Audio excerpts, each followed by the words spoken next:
இந்த ஜூலை மாதம் வந்து உங்களுக்கு வந்து ஒடிசின்னு ஒரு படம் வரப்போகுது. யார்?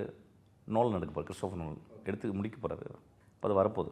இப்போ நான் என்ன பண்ணுவேன், அது படம் வந்தபோது அதை நான் வந்து காசு கொடுத்து படம் பார்ப்பேன். படம் பார்த்தீங்கன்னா பிரம்மாண்டமாக இருக்கும், நிச்சயமாக பிரம்மாண்டமாக இருக்கும். அதை பார்த்துட்டு அதை மறந்துட போகிறேன். ஆனால் நான் இப்போவே ஒடிசி படிச்சுக்கிட்டு இருக்கேன். அது வந்து கிட்டத்தட்ட 3000-4000 வருஷத்துக்கு முந்தைய எழுதப்பட்ட நம்முடைய மகாபாரதம், ராமாயணம் மாதிரி பெரிய காப்பியம். க்ரீக்கில் ஒரு பெரிய காப்பியம். அது ரொம்ப நாளாக பெண்டிங். அது படிக்கணும். இலியடும் அதுவும் படிக்கணும் அப்படின்னு சொல்லிட்டு. இலியட் ஃபஸ்ட்டு, அதுக்கப்புறம் ஒடிசி.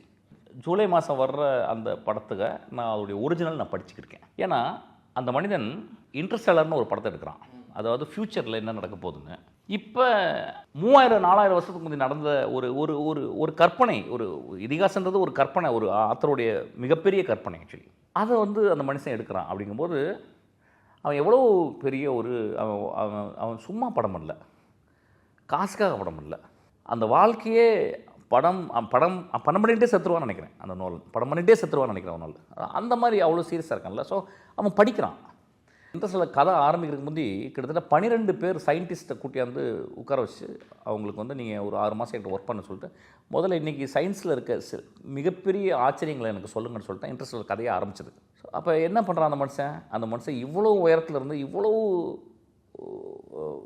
அதாவது எல்லா வசதிகளும் இருந்து அந்த மனுஷன் வந்து படிக்கிறான். அப்போ சினிமா அவ்வளோ பெருசு. நான் அப்படி தான் நான் பார்க்குறேன். சினிமா ஒவ்வொரு நிமிஷமும் கற்றுக்கக்கூடிய அளவுக்கு எனக்கு இருக்குது.